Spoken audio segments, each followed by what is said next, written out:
Life before the fire, a glimpse into Sodom before its fall. Sodom and Gomorrah, names that echo through millennia, synonymous with divine judgment and utter destruction. We all know how their story ends, in fire and brimstone.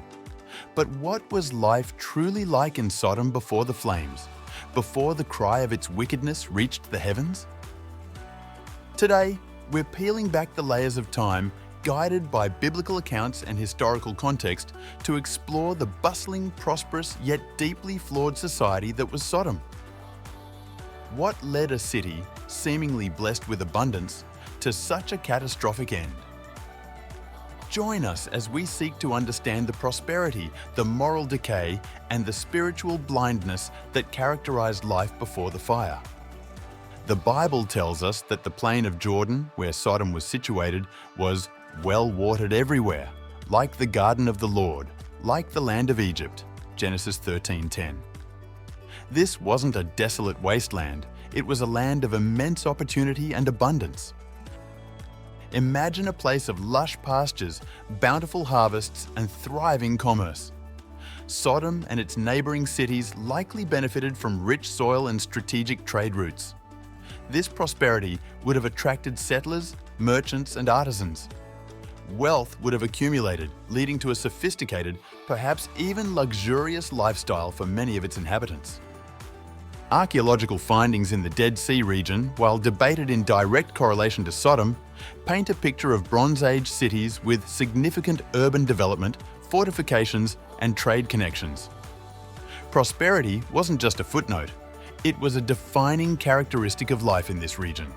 It was a land that promised comfort, security, and the good life. But as history often teaches us, unchecked prosperity can sow the seeds of its own downfall. Did this abundance lead to gratitude and righteousness, or did it foster something far more sinister? While the Bible doesn't give us a day-by-day chronicle of Sodom's social life, the charges against it are severe.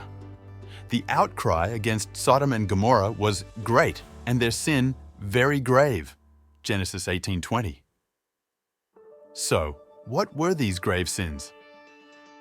The most infamous account, of course, is the attempted assault on the angelic visitors Lot hosted. This incident highlights a profound breakdown of hospitality, a sacred duty in the ancient Near East, and reveals a society where sexual perversion, violence, and a blatant disregard for the vulnerable were rampant. The entire city, from young to old, participated in this outrage. The prophet Ezekiel provides further insight.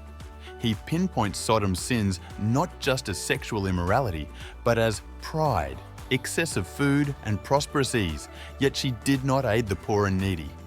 This paints a picture of a society so self-absorbed in its wealth and comfort that it became callous and indifferent to suffering. Arrogance and a lack of compassion were at its core. This moral decay wasn't a sudden event. It was likely a gradual erosion of values, where the pursuit of pleasure and self-gratification overshadowed justice, mercy, and righteousness. The very fabric of their community was unraveling from within. Prosperity can be a blessing, but it can also be a powerful sedative, lulling people into a state of spiritual apathy. With their material needs seemingly met, did the people of Sodom feel any need for God? Did their comfort breed a dangerous self-sufficiency? The biblical narrative suggests a profound spiritual blindness. There's no mention of temples to Yahweh, no seeking of divine guidance, no widespread practice of righteousness. Instead, there was a pervasive arrogance, a belief perhaps that they were masters of their own destiny, accountable to no higher power. This spiritual deafness meant that even if warnings came, they likely fell on deaf ears. When Lot tried to warn his sons-in-law of the impending doom, they thought he was joking, Genesis 19:14. Their minds were so clouded by their present realities and pleasures that the concept of divine judgment seemed absurd. This is a critical aspect of Sodom's story. The moral decay was a symptom of a deeper spiritual sickness, a disconnect from the divine, an inability to perceive truth, and a refusal to acknowledge accountability beyond their own desires. Amidst this pervasive wickedness lived Lot, Abraham's nephew. The New Testament describes him as a righteous man who was greatly distressed by the sensual conduct of the wicked. 2 Peter 2, 7, 8. Imagine his daily struggle, living in a society whose values were antithetical to his own. Lot had chosen the fertile plains for their worldly advantages. He became a resident, even a man of some standing, sitting at the city gate. Yet he was tormented in his righteous soul day after day by their lawless deeds. He was in Sodom, but was he truly of Sodom? His decision to offer his daughters to the mob, while abhorrent to us and a desperate, flawed attempt to protect his guests, shows the immense pressure and moral contortions such an environment could inflict. Lot's presence in Sodom serves as a stark reminder of the challenges of maintaining one's integrity in a corrupt environment. It also highlights a crucial point. Even in the most depraved societies, individuals can still choose righteousness, however imperfectly. Yet, the influence of Sodom clearly took a toll on his family, as seen in his wife's tragic end and the subsequent actions of his daughters. The story of Sodom is not just about sin, it's also about divine justice and mercy. We see Abraham's heartfelt intercession, bargaining with God to spare the city if even a few righteous people could be found. This reveals God's patience and willingness to relent from disaster. But the wickedness of Sodom was so complete, its corruption so ingrained, that not even 10 righteous individuals could be found within its walls, apart from Lot's household. The city had reached a point of no return. The time for judgment had come. The description is terrifying. Then the Lord rained on Sodom and Gomorrah sulfur and fire from the Lord out of heaven. And he overthrew those cities, and all the valley, and all the inhabitants of the cities, and what grew on the ground.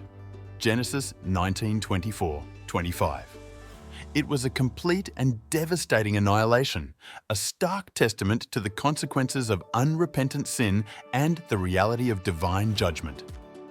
This wasn't an arbitrary act of anger, but a righteous judgment on a society that had systematically rejected divine principles and embraced depravity to its core. The story of Sodom before the fire isn't just an ancient tale. It's a timeless mirror reflecting potential pitfalls for any society in any era. The allure of prosperity leading to arrogance and self-sufficiency? We see that today. Moral decay masked by sophisticated veneers, indifference to the poor and needy amidst plenty, spiritual apathy born from comfort and distraction. These are not uniquely ancient problems. The warnings embedded in Sodom's history are profoundly relevant. Jesus himself referenced Sodom not just for its immorality, but for its unawareness and business-as-usual attitude right up until the moment of judgment. Luke 17:28-30. It's a call to vigilance, to self-examination, and to prioritize what truly endures. The story of Sodom urges us to consider: are we building societies that value justice, compassion, and humility? Are we mindful of the spiritual foundations of our lives, or are we being lulled into complacency by material comforts? Life in Sodom before the fire was a complex tapestry of prosperity and perversion, of comfort and callousness, of worldly success and spiritual bankruptcy. Its ultimate destruction serves as a somber biblical warning about the consequences of unchecked sin and the importance of heeding divine truth. What are your thoughts on the life and lessons of Sodom? Share your reflections in the comments below. If this exploration has been meaningful to you, please like this video, subscribe for more biblically grounded content, and share it with others who might find value in this timeless story.